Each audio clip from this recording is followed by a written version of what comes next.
Minhas coxas estavam doloridas. Meus lençóis cheiravam a ele. E eu mal conseguia andar em linha reta.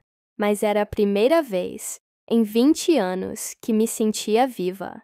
Essa foi na manhã seguinte, o nascer do sol, sangrando através das minhas persianas, me lembrou que eu havia pecado de todas as maneiras possíveis.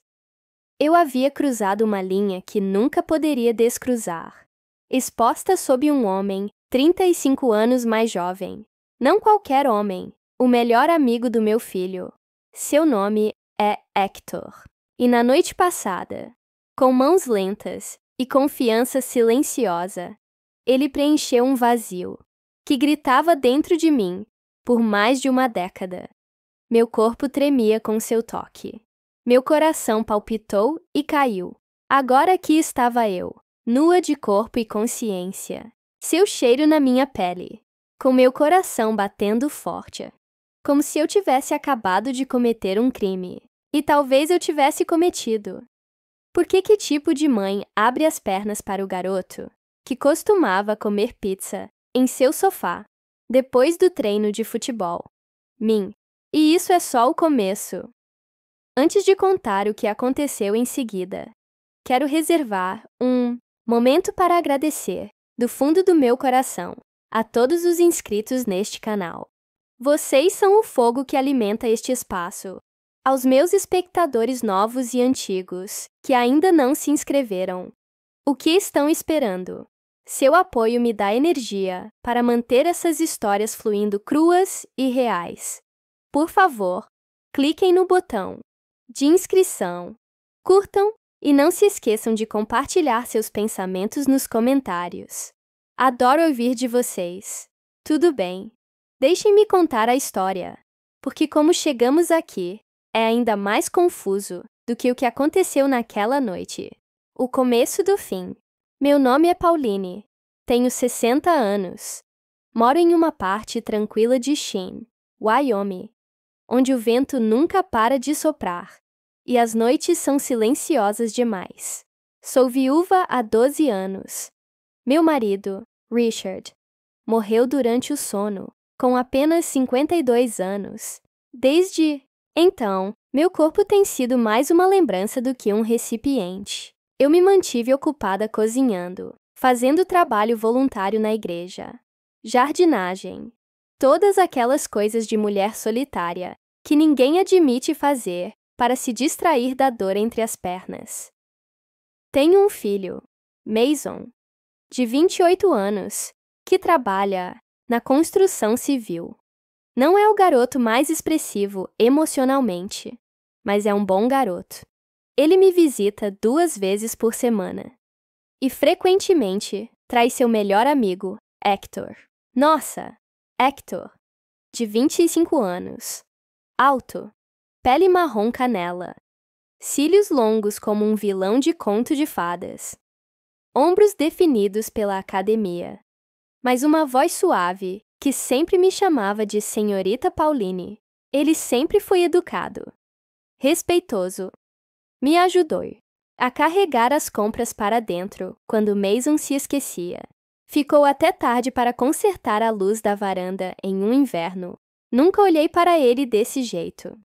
Não no começo, mas depois olhei. Talvez fosse a risada dele, ou o jeito como ele, às vezes me olhava. Não como a mãe de Mason, mas como uma mulher. Aquilo era novo. Aquilo era perigoso. Eu ficava dizendo a mim mesma: Pauline, pare! Aquele garoto pode ser seu filho. Mas a solidão nos faz de bobos. Principalmente o tipo de solidão que se estende por uma década. O tipo que faz seu próprio corpo parecer um estranho. Quando a chuva começou, na quinta-feira passada, uma tempestade veio do oeste. O trovão ribombou, tão alto que sacudiu os porta-retratos na minha parede. Mason tinha saído da cidade para uma pescaria de fim de semana, mas Hector apareceu sem ser convidado, encharcado até os ossos, agarrando uma caixa de ferramentas e vestindo uma camiseta branca encharcada, que grudava em cada curva do seu peito. Meu carro quebrou a 2 quarteirões daqui, disse ele. Lembrei que você mora perto. Posso esperar a tempestade passar. Eu deveria ter dito. Não, mas disse. Claro, entre. Ele ficou parado no meu corredor, pingando água no meu chão, sorrindo timidamente como um deus esquecido da tentação. Peguei uma toalha para ele. Nossos dedos se tocaram. Foi nesse momento que algo mudou. Algo primitivo. O ar ficou mais denso entre nós. Ele tirou a camisa lentamente, tocando-a na minha pia. O encarei sem pedir desculpas. Ele me pegou olhando e não desviou o olhar. Foi quando eu soube que ele não estava ali, só por causa da chuva. Ele tinha vindo me buscar. Há um momento em que o cérebro para de gritar, mas o corpo sussurra algo completamente diferente. Era eu em pé na minha cozinha, observando uma toalha escorregar da mão de Hector, enquanto ele se encostava em um balcão, pingando água da chuva, irradiando calor, e me olhando como se eu não fosse apenas uma mulher, mas sua. Eu sempre acreditei que a luxúria era algo que desaparecia com a idade. Que uma mulher como eu, de 60 anos, sozinha e se encolhendo na invisibilidade, deveria aceitar que a intimidade não era mais para ela. Mas naquela noite, de pé, de hobby, senti algo despertar. Ele disse: "Você quer que eu vá embora?" Eu deveria ter dito que sim. Em vez disso, balancei a cabeça.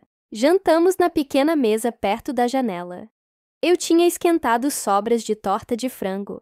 Ele a devorou como se fosse a melhor coisa que ele tinha provado o ano todo.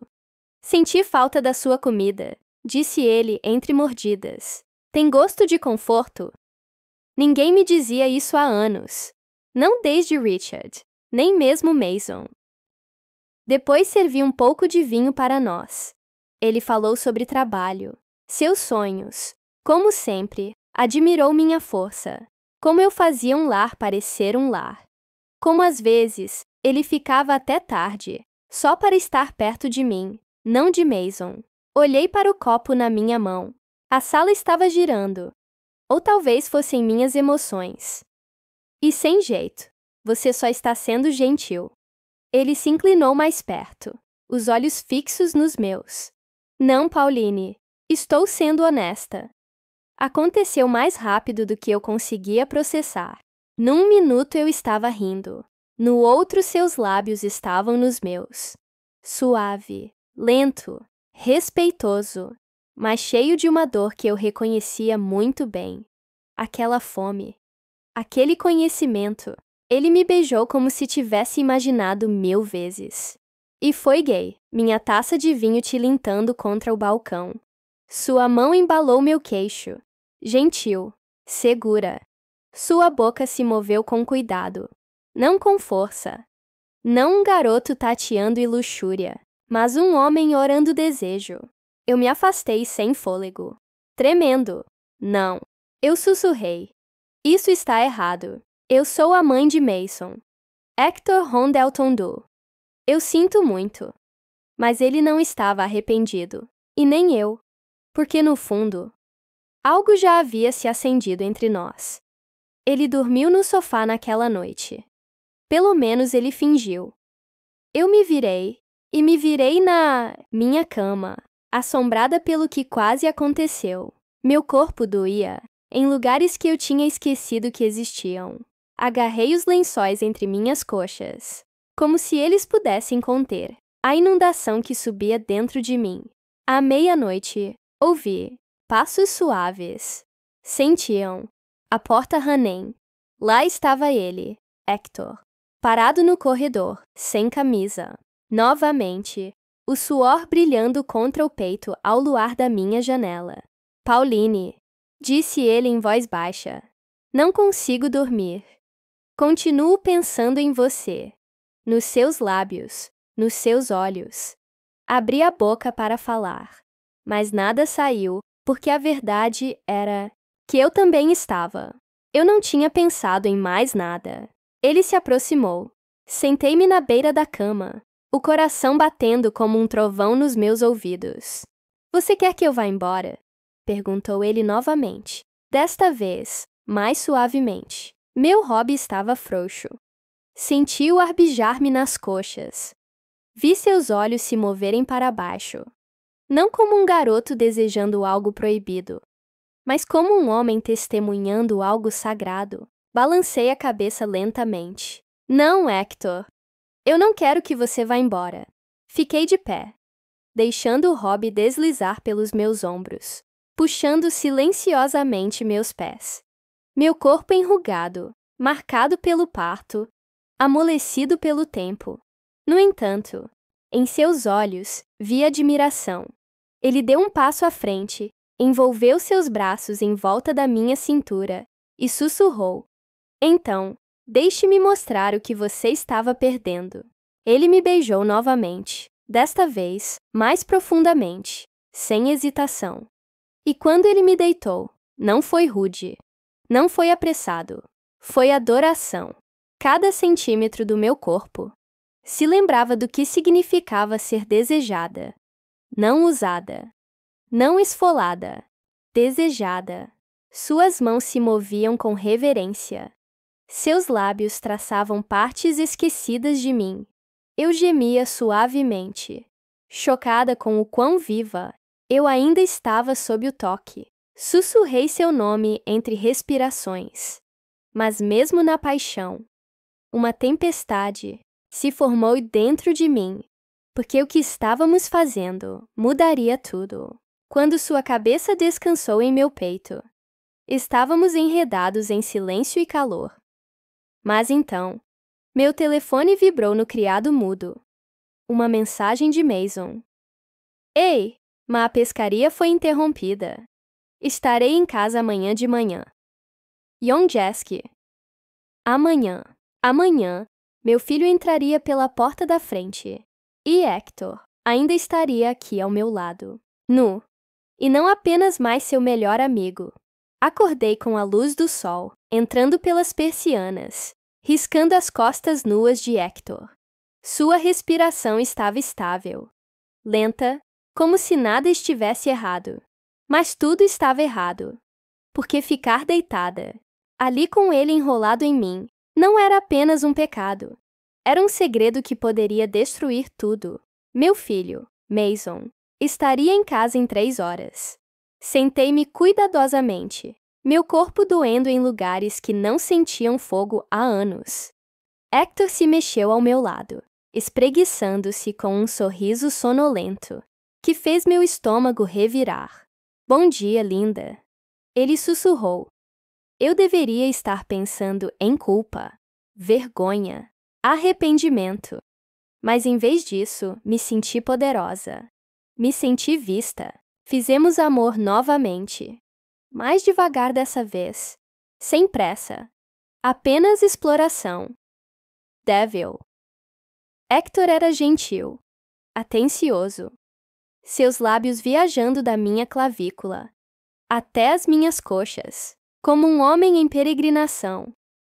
Sussurrei seu nome como uma prece. Eu tinha me esquecido de como era ser devorada sem pedir desculpas. Ser olhada como se minha idade não significasse nada. E minhas curvas fossem uma bênção, não uma bagagem. Não era apenas sexo. Era Arestauracal. E quando acabou, ele me abraçou, os dedos traçando as estrias na minha barriga. Ele beijou cada uma. Você é a mulher mais linda que já toquei, disse ele. Eu queria chorar, mas sorri porque, pela primeira vez em mais de uma década, não me senti invisível. Enquanto Hector estava no chuveiro, desci para fazer café. Eu não usava nada, além de um roupão e um sorriso. Até que vi algo na mesa da sala, que fez meu coração parar de gelar. O relógio dele não era qualquer relógio. Aquele que eu via usar todos os dias, deixado exposto ao lado do controle remoto da TV. Nesse momento, chaves tilintaram na porta da frente. Não. Era muito cedo. Corri para a janela e vi a caminhonete de Mason entrando na garagem. Meus dedos se esforçaram para pegar o relógio, as coisas na gaveta da cozinha, limpar os balcões. Gritei para o andar de cima. Hector, vista-se agora! O pânico me percorreu como eletricidade. Ele desceu 2 minutos depois. O cabelo úmido penteado para trás. A camisa meio abotoada. O rosto calmo. Relaxe. Ele sussurrou, beijando minha bochecha. Deixe-me cuidar disso. Mason entrou. Mochila pendurada no breu. Olá, mãe. A tempestade estava forte. Então voltamos cedo. Você está bem? Forcei um sorriso. Sim, acabei de me levantar. Seus olhos se voltaram para Hector, parado na cozinha. Você ficou aqui, Hector? Sim. Meu carro pifou na tempestade. Sua mãe foi gentil o suficiente para me deixar ficar aqui. Eu mal conseguia respirar. Mason Friends atesta. Você é bom demais. Eu queria gritar. Cor confessor. Mas Hector deu um passo à frente, dando um tapinha nas costas de Mason. Tudo. Bem, cara, nada aconteceu. Só tentando me secar e sobreviver à tempestade. Mason acreditou, ou fingiu acreditar. Mas eu vi o brilho de dúvida em seus olhos. O jeito como seu olhar se demorava nas xícaras de café. A gaveta que eu tinha esquecido de fechar. Algo havia mudado. Mason saiu naquela tarde, dizendo que tinha coisas para fazer. Mal fez contato visual comigo. Hector ficou até o pôr do sol, e então se encostou no batente da porta. Estou falando sério. Eu falei sério ontem à noite, Pauline. Isso não foi algo passageiro para mim, mas eu entendo se você precisar de espaço. Se isso fosse demais, eu queria dizer não, implorar para ele ficar. Mas em vez disso, o beijei, suave e lentamente. Eu não sei o que é isso ainda, mas sei o que significou para mim. Ele sorriu. Então, caminhou até o carro. E assim a casa ficou silenciosa novamente, mas não a mesma.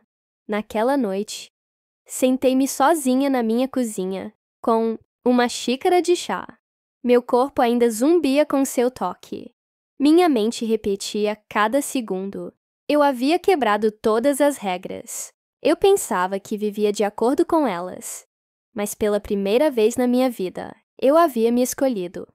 Eu havia silenciado as expectativas do mundo sobre o que uma viúva de 60 anos deveria querer ou sentir. E nos braços de um homem que me via como uma mulher, não como uma relíquia, eu havia voltado à vida. A infidelidade nem sempre é preto no branco. Às vezes, ela nasce de anos de silêncio, de vazio, da necessidade desesperada de sentir que você importa novamente.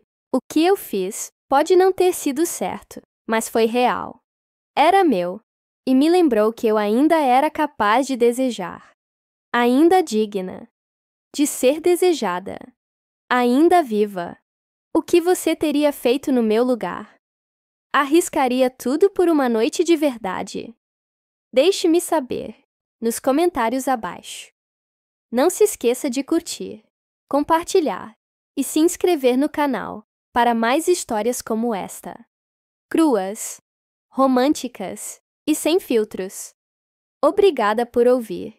E lembre-se, até os corações mais silenciosos ainda ardem.